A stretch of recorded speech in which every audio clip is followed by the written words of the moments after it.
Estelle, bonjour. Bonjour Vincent. Alors vous êtes responsable adjointe de la gestion action thématique chez CPRAM et vous gérez aussi le fonds Amundi Action Restructuration. Alors Estelle, vous estimez que s'il existe un thème à jouer en ce moment, c'est celui des fusions-acquisitions qui occupe une bonne place dans votre fonds. Du coup, c'est juste l'envie d'y croire ou il existe des éléments tangibles qui sous-tendent cette conviction ? L'envie d'y croire, oui, peut-être. En revanche, oui, il existe des éléments tangibles, des facteurs de soutien très importants. Le premier, et non des moindres, c'est la croissance. La croissance mondiale, on est sur un environnement de croissance durablement modéré, 3,5 d'ici 2020 à peu près. Donc c'est vrai que dans un environnement de croissance modérée, les sociétés vont vouloir aller rechercher de la croissance externe. Peu de croissance organique, donc à la recherche de croissance externe. La croissance externe, ce sont des opérations de fusion-acquisition. Ça, c'est le principal moteur. Il faut vraiment aller chercher de la croissance à l'extérieur et donc l'acheter. Tout à fait, c'est le principal moteur. Alors, il y en a d'autres. Alors, il y en a d'autres, effectivement. Au-delà de ça, l'inflation, niveau d'inflation faible. Quand effectivement on est dans un environnement de faible croissance, comment pouvoir rechercher de la croissance, en tout cas de la croissance des bénéfices? Il faut le faire à travers les prix. Il faut pouvoir maîtriser les prix finaux. Maîtriser les prix finaux, là aussi, ça veut dire de façon peut-être plutôt défensive. Concentrer les marchés. Concentrer les marchés, concentrer les secteurs, donc aller racheter ses pairs. Pour avoir du pricing power, pour utiliser un anglicisme. Exactement. Alors, ok, inflation faible, croissance moyenne, on va dire, ce sont des facteurs de soutien. On a également énormément d'argent pas cher à disposition. On a de l'argent pas cher, effectivement. Le niveau de cash des sociétés n'a jamais été aussi haut. On parle de 6 000 milliards de trésorerie au bilan des entreprises mondiales. 6 000 milliards. 6 000 milliards. C'est quand même une somme non négligeable. Je pense que c'est un record historique. Donc c'est vrai que ces investissements, ces sommes d'argent sont en attente d'investissement. Et en tout cas, un des débouchés, c'est bien entendu les opérations de fusion-acquisition. Alors là, on a évoqué à grands traits les principaux moteurs, mais il y en a d'autres. Il faut qu'on aille un peu plus dans le détail. Moi, j'aimerais bien qu'on parle de la Chine, parce que la Chine est un des gros acteurs des mouvements de fusion-acquisition actuels.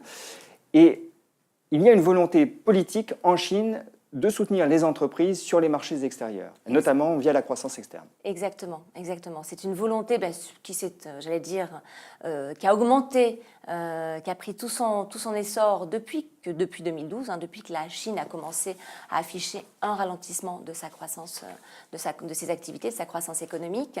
Donc la volonté du going out, d'aller à l'étranger, est importante. Les entreprises chinoises sont prises d'une frénésie d'achat, en tout cas c'était le cas en 2016, et notamment vis-à-vis des entreprises européennes.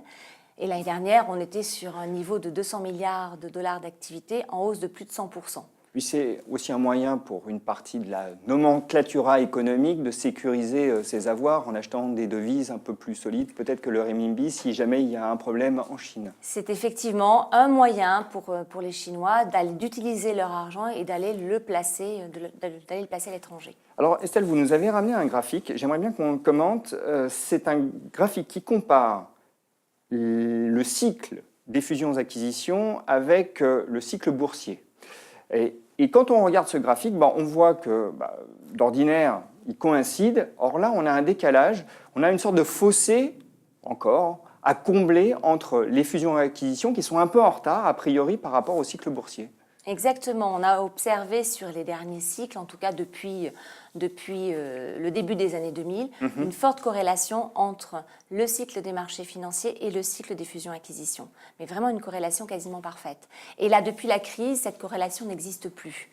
Donc les deux cycles se sont décorrélés. Et si on regarde un petit peu ce gap qui a été créé, il va falloir le combler.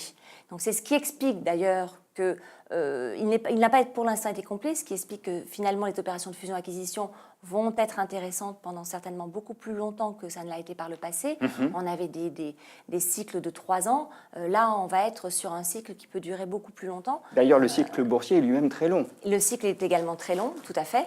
Et au-delà de ça, le gap a été chiffré, et c'est vrai que certains parlent d'un gap de 1 000 milliards de dollars entre le cycle des opérations de fusion-acquisition qui est en retard sur ce cycle du marché financier. 1 000 milliards de dollars, ça va peut-être mettre une petite année pour se combler si toutes les choses vont dans le bon sens. Alors si toutes les choses vont dans le bon sens, on va voir s'il n'y a pas des risques, mais ça on le verra un petit peu plus tard. J'aimerais qu'on continue à parler un petit peu de ceux qui peuvent faire le marché, parce que, ok, vous nous avez parlé des entreprises qui cherchent de la croissance, mais il y a aussi des acteurs qui comptent, ce sont les acteurs du private equity. Or, il se dit qu'ils ont beaucoup d'argent à placer aujourd'hui, d'argent qui dort. Oui, effectivement, c'est ce qu'on appelle le dry powder, donc l'argent à investir. On est sur un record historique. On a à peu près 900 milliards de dollars d'argent à investir au niveau des private equity. Alors on le compare avec les 6 000 milliards dont je vous ai parlé tout à l'heure de trésorerie au bilan des sociétés, mais 900 milliards de dollars, il y a un effet de levier. Oui, c'est-à-dire qu'eux peuvent s'endetter énormément à partir de ces 900 milliards. Donc il y a un effet démultiplicateur, donc ces 900 milliards de dollars peuvent être beaucoup plus importants.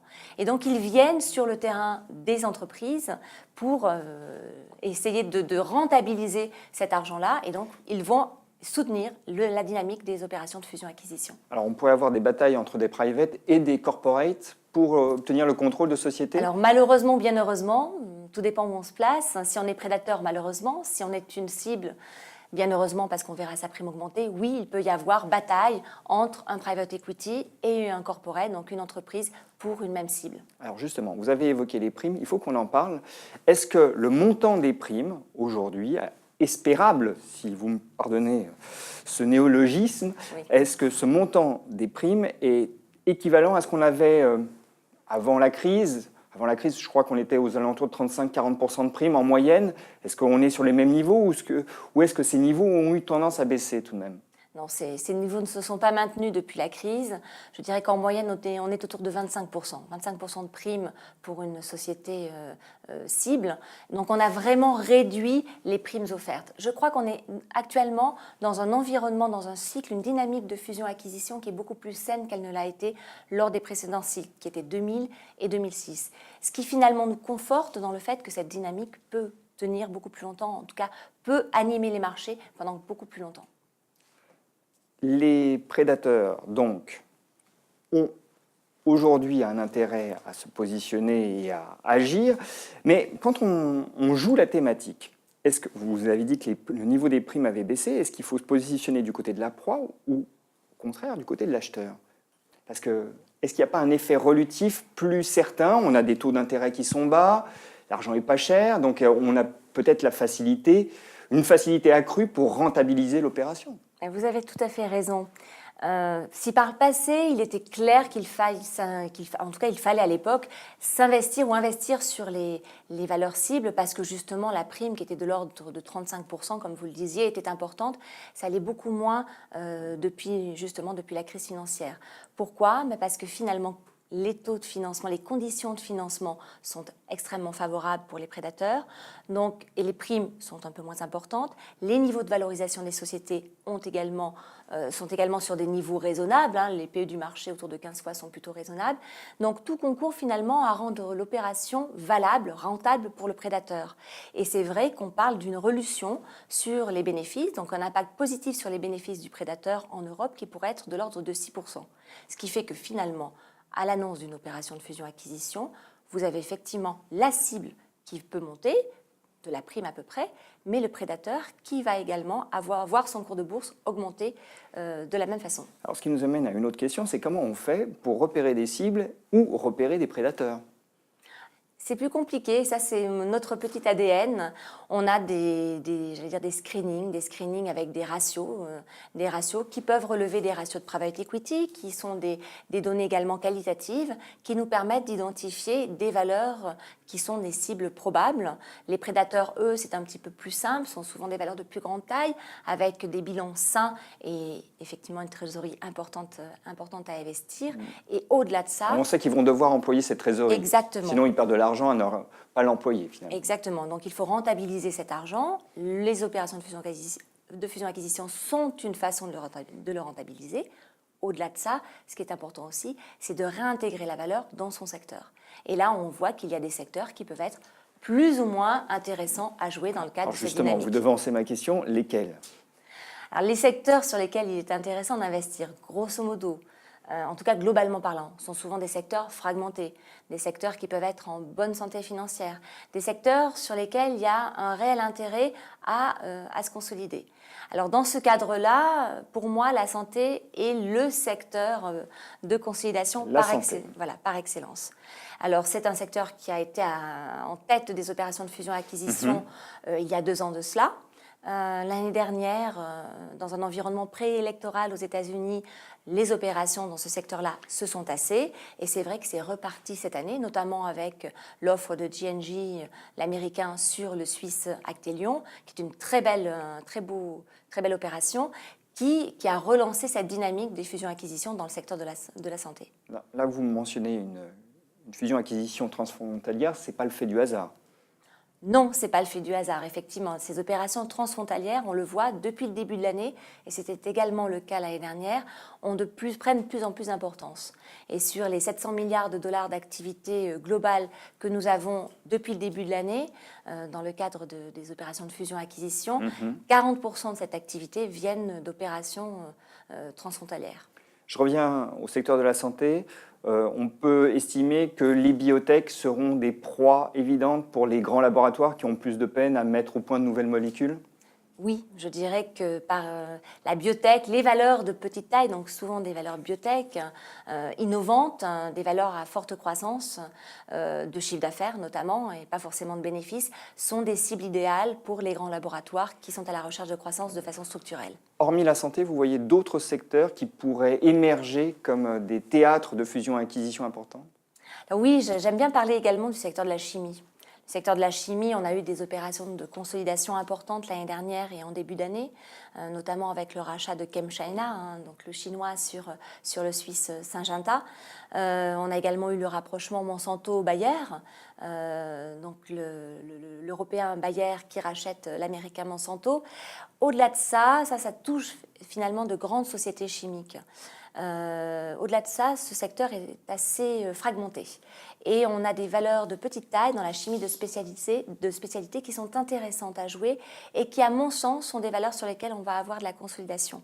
Et d'ailleurs, très récemment, Clarion s'est porté acquéreur d'une petite société dans ce secteur-là. Bon, on voit bien que le thème des fusions-acquisitions est plutôt porteur. Le temps file. Estelle, il faudrait tout de même qu'on évoque un petit peu les risques qui pourraient contrarier votre vision des choses et le mouvement actuel. Donc, comme vous mentionniez la croissance faible, si elle accélérait, bon, ce qui serait une bonne nouvelle, ça pourrait être un souci pour vous. Bon, à l'heure actuelle, on ne voit pas trop comment elle pourrait accélérer. Non, effectivement. Par contre, l'inflation qui repart, ça pourrait constituer un frein. Ça pourrait constituer un frein, mais je pense que ce serait très marginal. Je crois qu'à côté de ça, les facteurs de soutien sont tellement importants que finalement, le retour de l'inflation ne serait qu'un frein très marginal. Tant que les taux d'intérêt auront des niveaux intéressants, tant que les taux d'intérêt ne repartiront pas fortement à la hausse. La clé, ce sont les taux d'intérêt. Exactement, qui sont à l'origine de conditions de financement favorables. Tant que ces taux d'intérêt ne repartent pas à la hausse, tant que les niveaux de valorisation des marchés ne sont pas trop élevés, on est dans un environnement qui est porteur, qui reste porteur. Alors vous dites tant que les taux d'intérêt ne repartent pas à la hausse, mais ils repartent déjà un petit peu à la hausse. Alors c'est jusqu'à quel niveau que finalement leur niveau le coût de l'argent, reste intéressant et ne contrecarre pas ce mouvement? Je pense que ce n'est pas tant un niveau, c'est surtout un phénomène d'accélération. Si jamais ça devait repartir très rapidement, si les taux devaient réaccélérer, ne pas laisser le temps justement aux sociétés de procéder à leurs acquisitions, là on serait effectivement dans un environnement qui serait moins porteur. Or là on voit bien que finalement l'environnement pousse à penser, en tout cas les banques centrales vont remonter ces taux de façon très progressive. Oui. Donc ça va finalement accompagner un mouvement d'une dynamique des opérations de fusion-acquisition assez logiquement. Et donc ça c'est important, et ce qui est d'autant plus important, et ça c'est, j'allais dire, le point à mon sens le plus important, ce sont les incertitudes et macroéconomiques et géopolitiques. Et c'est vrai que dans un environnement où il y a moins d'incertitudes géopolitiques, il est plus aisé, effectivement, pour les banquiers d'affaires d'aller pricer des opérations, d'aller mettre un prix sur des opérations à l'achat ou la vente, des opérations de fusion-acquisition. Et ça, c'est un élément déterminant. Donc, tant qu'on est rassuré sur l'environnement macroéconomique et l'environnement politique, je pense qu'on a un boulevard devant nous pour les opérations de fusion-acquisition. Estelle, merci. Merci Vincent.